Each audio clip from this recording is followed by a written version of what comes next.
Across the country, the future of local economy is being shaped by forces we can't ignore. An aging workforce, slowing population growth, and rapid changes in the skills employers need to stay competitive in the age of big data and AI. All of which give light to some important questions. How will the workforce evolve? What do the most competitive jobs of the future even look like? And how are communities staying ahead of preparing the next generation to step into local demands? You want to be innovative. We understand life happens in school and you have to manage that. At the same time, you got to also be looking forward and figuring out, how do I get my kids ready for those jobs that don't exist? Because preparing young people for the jobs of the future isn't just the responsibility of education alone. It's a partnership between community, industry, and education. And it's how entire regions stay competitive and resilient for tomorrow. There is so much talent in these schools, especially our high schools, that just doesn't get the opportunity to be developed. And so what can we do to really, in a really systemic way, just develop more talent so young people have more opportunity, and then so the workforce, the employers looking for talent, so we enrich the workforce in that process. Today, we're tuning in from Kansas City, a community known for its world-class barbecue, beautiful public fountains, and jazzy cool music heritage. Located in both Kansas and Missouri, the city also touts a diverse population with a rich industry presence and an out-loud commitment to innovation, growth, and sustainability. In an era of competitiveness where economic growth depends on cultivating skilled talent, helping local young people connect to real-world learning opportunities helps entire communities, like Kansas City, continue to thrive. My name is Mariah Presley, the Education and Industry Programs Leader at Train. And you're listening to This Educational Life, a Train podcast where we share real stories of heroes in education who are leading big innovation through small acts of alignment. Today, we're talking with some of the leaders behind an organization committed to redefining industry education collaboration that leads to community success, starting with a relentless focus on urban schools right here in Kansas City. Let's get to it. Hello and welcome back to Season 2 of This Educational Life podcast. And I am so excited to be joined today by two of our leaders right here in the Kansas City area, Susan Wally and Cecil Criswell from Prep KC. Susan, Cecil, you want to introduce yourselves? Thank you, Mariah. Thanks so much for giving us the opportunity to be here. We're especially excited to be here with our Train partners because we've been working together and connected for a number of years. And in some ways, the work we're going to talk about is culminating because of some of the early influences Train had as we looked at how do we put really innovative partnerships together between business and industry and K-12 public education. So I'm Susan Wally. I'm the CEO of Prep KC and also the founder. Prep KC in April of 26 will have its 20th anniversary. And we've been working for these years, evolving our strategies, but working with 6 urban school districts in the heart of Kansas City, both sides of the state line, because you know Kansas City is a bi-state city, and working very intentionally to provide a lot more business and industry experiences and awareness and opportunity that can be integrated into the school day as it comes to giving kids the opportunity to have an aspiration to understand what they're good at, what kind of jobs they'd like to have, what kind of education it's going to take. So we're just excited to have this conversation with one of our most innovative business partners. Yeah, Cecil Criswell, Director of Teaching and Learning with Prep KC. Been with Prep KC for 6 years, previously 16 years as an educator and administrator in the Kansas City, Kansas Public School District. I'm excited about what we're doing with Prep KC, primarily because Prep KC's mission around igniting potential and ensuring that zip codes won't matter in regards to students' education and providing them opportunities so that they can be competitive on a global perspective. So excited about the work we're doing and the opportunity to get kids connected to what's relevant currently in the workforce and giving them a chance. So I'm happy to be here. And we're so happy to have you as well. One of the things I shared before that I love so much about Prep KC is this relentless dedication to the greater Kansas City urban area, looking back 20 years ago, for why this kind of work, this focus on workforce development with this area, and why was this so important to Kansas City, or why was this the mission you took on? A lot of answers from me on that front. Kansas City struggled to help its urban school districts get better. And for decades, business and industry tried to make, investments to provide technical assistance to try to figure out how to make the Kansas and Kansas City, Missouri, the two districts that have Kansas City's name on it, how to make them better and more vibrant and producing, more opportunities for the young people in the communities, especially these young people that depend heavily on their public education for their future. Just about 19, almost 20 years ago, for a lot of reasons, I had the opportunity to think maybe there needs to be an organization, an intermediary that brought a number of these districts together, gave our corporate, private, and family foundations the opportunity to co-invest around some very strategic work over time to improve the opportunities that public education could provide to the students who are depending on their urban schools. So that's really our motivator. I think the other part of it for me is a belief as a former high school teacher and principal, and I had time in educational philanthropy, just the belief that there is so much talent in these schools, especially our high schools, that just doesn't get the opportunity to be developed. And so what can we do to really, in a really systemic way, just develop more talent so young people have more opportunity? So the workforce, the employer is looking for talent, so we enrich the workforce in that process. Running parallel to what Susan talked about there with, the need to prepare students and connecting students with industry, Prep KC has also had a connection with supporting schools, ensuring that students are getting a chance to excel with respect to math and literacy. So my early connection with Prep KC, I was a former high school math teacher, always a math teacher, but former high school math teacher in KCK.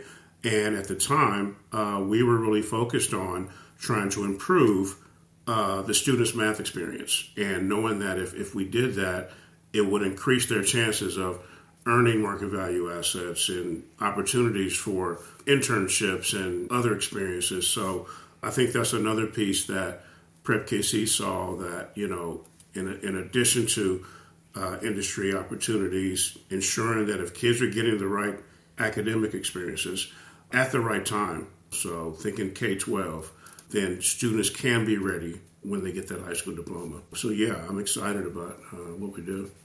I really see Prep KC as this bridge between industry, between education, and bringing those two worlds together so that we can get students a little bit more equipped and prepared when they come to train or any other workforce in the greater KC area and beyond, to be more successful. And all of that work, I know, has not happened overnight. Can you share a little bit about some of those maybe daily acts of resourcefulness, or the partnerships or the steps that it has taken for you guys to sort of innovate this world forward and bring that experience into the classroom? When we were starting nearly 20 years ago, if you remember what the landscape was like in public education, there was a lot of talk across the whole country about the loss of students in urban high schools, the dropout rate essentially in urban high schools. The National Governors Association was holding forums on that, and all kinds of national foundations were trying to figure out how to invest to help that problem. And that was when Prep KC came on the scene, because as we started in those first few years to help our high school partners in our urban school districts start to connect business and industry and higher ed too with the experiences starting in high school. We heard stories about how kids that were not even passing were starting to, sit up straight and lean in and ask questions and start to see their future differently, because there were these real live women and men from business and industry talking to them about what their future could be and the kind of jobs they could have, the opportunities in their future if they did certain things, made good decisions while they were still in their K-12 education, especially while they were in high school. And we started to think, what would it look like if all the kids got an immersion in these interfaces with business and industry folks that really helped guide their thinking about what their future could be and how they could be contributors to their community. I think at the core of that, adding on to what Susan's saying there, as an innovator, we're helping schools think about school differently. All of us have our picture of how we grew up and how school was. And the reality is that it really hasn't evolved to where society is. Schools have a lot to manage, with what's going on in school. They also want opportunity to be innovative, but from a capacity standpoint, they might not be able to live in that space as much as they want to. So being able to have a thought partner to think about school differently, think about experiences, think about what could we do different for all of our students to access these various opportunities. Two places where Prep KC's had the opportunity in our partnership with our school districts and our business and industry leaders to innovate. And the first was several years ago when we started thinking out loud and with lots of other folks thinking about this, is a high school diploma adequate to set a young person up for a good future? And the more we thought about it, the more the whole, country thought about it, we started realizing high school diploma was not adequate. And we actually did a 5-year pilot, but we started to think, what could we help our high schools? And we happen to work at Prep KC with 20 urban high schools. What could we help them build into just every school day, every school week, every semester that would change the trajectory of young people after high school, especially kids from lower income communities, our students of color, first generation college goers, the whole array of kids that we serve. And the result of that 5-year study was there were assets, things like great internships and industry credentials that our regional employers value, and dual credit and entrepreneurial projects. And so we started the process of helping build those into the school days, starting with our high schools and then moving upstream over time with middle and elementary. But that whole concept of graduating with a diploma plus some of these market assets really became an innovation. Prep KC's innovation model isn't built on sweeping reform. It's built on practical, repeatable action. By embedding industry engagement into the rhythm of the school day, Prep KC helps schools do what they want to do, but often lack the capacity to sustain alone. This is how systemic change takes root. One classroom, one partnership, and one experience at a time. And the idea of graduating Diploma Plus by earning a market value asset is taking off, not just here in Kansas City, but across the country, where even industry are starting to see how valuable it is to offer young people real-world learning experiences. We worked with that idea for a while, but then our region started to pick it up, and other foundations invested in it, business and industry invested in it. And that innovation actually led us to the opportunity to then be the platform for our new data science work that Cecil is leading. And I know a really cool option that you guys have really built here in the Kansas City area is this programming around data science. So out of the gate, how did you determine this level of focus around data science and what really got you started down that path? We were saying to ourselves, as we think about doing systemic change and scaling systemic change, are there some issues and some topics we should be thinking about that really cut through all of those careers? And so I had the opportunity to just interview informally, not very scientifically, but lots of C-suite leaders, talent, pipeline folks, HR folks, and asking the question, what should a young person at the high school level today definitely be good at for almost any job? And it was really interesting to hear these employers talk about, basically you boil it down and it had to do facility with data.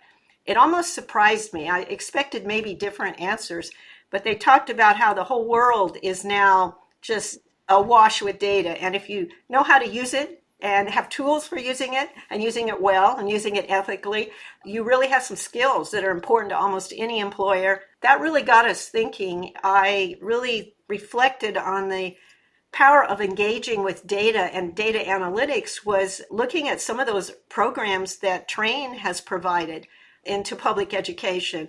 the projects you offer, like kids to look at the HVAC systems in their schools and to look at energy consumption in their schools and to ask questions like, why is it so high at this time and so low at this time? And that really stayed with me as we started to think and to watch the kids get so excited about something that was really about their own school and their own school day and school week. And it really, I think, pushed all of our thinking toward this idea of getting good at data analytics. Train, like many other technology companies, is constantly reinventing how we equip, recruit, and retain talent. And in the fast-changing, highly competitive environment we're in, the question of how we get in front of talent earlier becomes all the more important. So those programs that Susan mentioned Train has, well, they're built around a mission to equip learners earlier with high-value, transferable skills that make them more competitive. And what's at the forefront of that skilling focus? You guessed it, data analytics. And I think adding to that, Susan talked about those companies that talked about how they use data. I think that's a byproduct of, I think we're out of it or in this new age, but we were in this information age. So information was being accumulated, but now people are realizing, or companies are realizing, I've got information I can turn into data and use it to improve my bottom line or use it to help improve the lives of my customers. So all of us are consumed with data, daily. Every student almost has a smartphone. They're adding to the dataverse every day. So how do we help students see that and then also see, hey, you can build skills as a problem solver with data to help any issue you want to be part of. I think the other piece of that we saw as Susan and others were having conversations with our industry professionals about this, they're moving very fast, and our school districts are moving not as fast.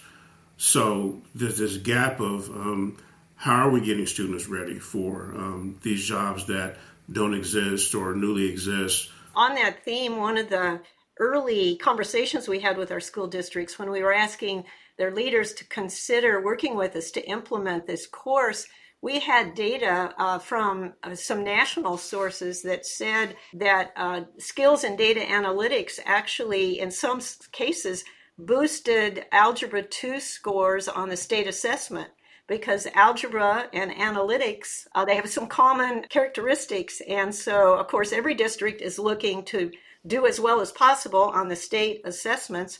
We also had good data from national sources that said there was a significant percentages of questions on the ACT and the SAT that involved analytical thinking. So analytics skills could boost, college access scores as well. What are some opportunities you see for our leaders in public education to really get their students involved, really get them moving down this pathway of learning a skill that can give them a competitive edge like data science and really any career field?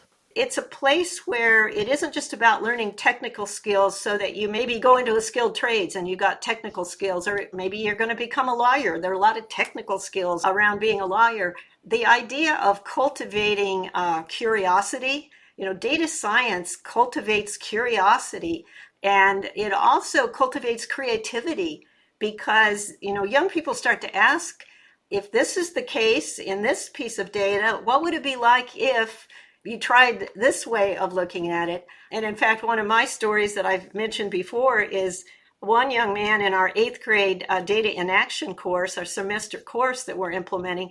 One of his big ahas was he told his teacher, I discovered that I'm a creative person. And I thought that is really an exciting discovery, to have the confidence in yourself that you are creative, that you can come up with new ideas. And where is that going to take that young man? If we can help him maintain that curiosity and give him tools to answer the questions he's curious about. And I think a lot of data analytics tools are part of that answer. This movement highlights something profound.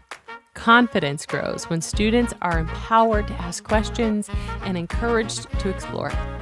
Prep KC's work cultivates curiosity, critical thinking, and creativity, skills that employers increasingly cite as essential in a rapidly changing workforce. Yeah, just to add on, can students ask questions? Can students seek evidence to get answers to those questions? Can they analyze? Can they model that evidence? And can they communicate the results? That's really the data science process. And that's the core of the course that we designed. And when I explained that data science process, recently here is February of 2024, a study talked about 1 in 4 jobs has some of those skills that are listed, that are required. Being able to think like a data scientist, you don't have to be a data scientist to do that. And that's huge because as technology is moving fast, your ability to skill employees or hire employees that have those official credentials, it's just moving too fast. So they need people immediately that can step in, learn along the way, but have enough confidence where they can, use the problem-solving skills they have to do the jobs. And data is everywhere, right? So we have the opportunity when we talk about building things into an experience, just to get started thinking about where does data exist in my school district, in my community? How can I really throw out, a question for a student and be an advocate for them and helping them understand this process of really what is, as we describe it at Train, modern day critical thinking, utilizing that evidence in those many, many points of data at your disposal to make better, more effective decisions and even decide which decision to make. So I really appreciate the work you've done to do that. Mariah, you're reminding me of a story Cecil told us in one of the early implementations of our data in action course for 8th graders. And he said he had the opportunity to talk to the mother of a young man who was in the course. And she said, "Oh my gosh, he comes home and says to me, 'Mom, that's a data set. That's a data set. This is a data set.'" His mind had been really expanded to see data's everywhere. Data sets are there, and now what do you do with them? How can you tell a story with that data? One thing that comes to mind for me is the fact that both in our 8th graders' opportunities to pick data-based problems and work with the data and come up with ideas for getting better or for solving things, it's very similar to our client-connected projects, which means that business and industry kind of pitch an idea that they're working on that they haven't solved yet and let kids do some analysis and research and come up with a potential solution. It's similar to what we're calling community impact projects, where we let kids figure out a problem in their community and gather data on it and then pitch a solution. And it's been really interesting to see kids figure out disparities by zip code in your access to healthcare, or to look at, gender differences in certain career areas and why those exist. A couple years ago, looking at the opioid crisis and coming up with solutions that they could see might work in their own communities because they'd seen the impact in their own communities. I think the opportunity to not just get good at data, but to solve real problems with data is what is igniting some of this interest back to being a good problem solver, back to being creative, back to being innovative, and the kind of almost like the dopamine rush that you get when you figure out that you can have those kinds of impacts on the world around you. Another connection that we've discovered in our few years of implementation here, another student, I think their mom works in like the finance industry or something, but she had mentioned that she had to take either the same or similar certification for her current job. So really that was a full circle moment for that student, because here's something they're learning in the 8th grade and they're receiving that certification very similar to what their parent just had to do to upskill their learning. So students are able to see that relevance, and all of us being educators here, the classic question, when am I ever going to use this? I believe this class we've developed, we've been able to bring that to students pretty quickly, or pun intended, we're able to show data in action. What Cecil just mentioned is Prep KC's Data in Action class, and it's just one piece of a larger commitment to empower Kansas City students with hands-on data science education. Through competitions, courses, and access to real industry partnerships, students get to practice honing a skill that is in high demand across multiple workforces. And the business network in Kansas City seems to agree. Another facet of that is that how many employers, talent, pipeline managers, and companies have said, I wish my kids had this opportunity, especially if their kids are out of school or in college now. They're just saying, wow, this, I wish I'd had this opportunity, or I wish my kids had this opportunity, because I would have started earlier thinking the way I need to think to advance my career and advance my opportunities. Yeah, and I know that it takes a village. So having resources like your roles at Prep KC, having industry partners, having, someone like you were saying earlier, Cecil, just to be a thought partner can really make all the difference. What are some of the things that you've seen, or maybe some of the approaches you have taken at Prep KC to really support building capacity and making some of these programs and this impact that we're having on students here something that can last? Our Prep KC team has a good knack for helping districts understand their history, and a lot of different leadership seats, from superintendent even down to the principal teacher level. When life happens and personnel changes, Prep KC has been that constant. I think also too, our team does a good job of, when we say build capacity, helping over time, helping the districts assume that ownership. It's not something that, Prep KC designed and you're going to do this, and, it's a collaborative innovation. So there's ownership from the beginning, and that's something we have to cultivate. And kind of like we talked about, we know the school's personnel has multiple things that they're focused on, but, that innovation piece and ownership piece, we have to keep growing it. Each district, it looks different because personnel and, we're all human, and human beings have different needs, so the constant touch points allows us to continue that innovation, build capacity. If it wasn't for the relationships that, Susan developed over the years, a lot of work we wouldn't be able to do. So, like I said, Susan, really appreciate the foundation you set for us to be able to do that, because relationships matter. Well, you remind me that so many of the business and industry partners in all different career areas around the Kansas City economic ecosystem, so many of them have said to us, we really want to help. We just never had an easy way to do it. Easy meaning we still have full-time jobs. We still have businesses to run. We still have shareholders to report to. But Prep KC makes it easy for us to dip in, share some information with kids, give kids an experience, support kids in some way, and go back to work. And we feel good about the contribution we've made for the kids' lives, but we also feel good that we're helping cultivate a talent pipeline for our industry and for the Kansas City region. So I think the idea of making it as easy as possible on business and industry, and also, to Cecil's point, helping schools shift their practices so they're directing more of their energies and talents to maintaining these new practices, these new opportunities that you build into the school day for kids. Seemingly small, intentional acts of alignment can make all the difference when it comes to spurring innovation. Making those acts easy for others to engage with, that's a whole different story.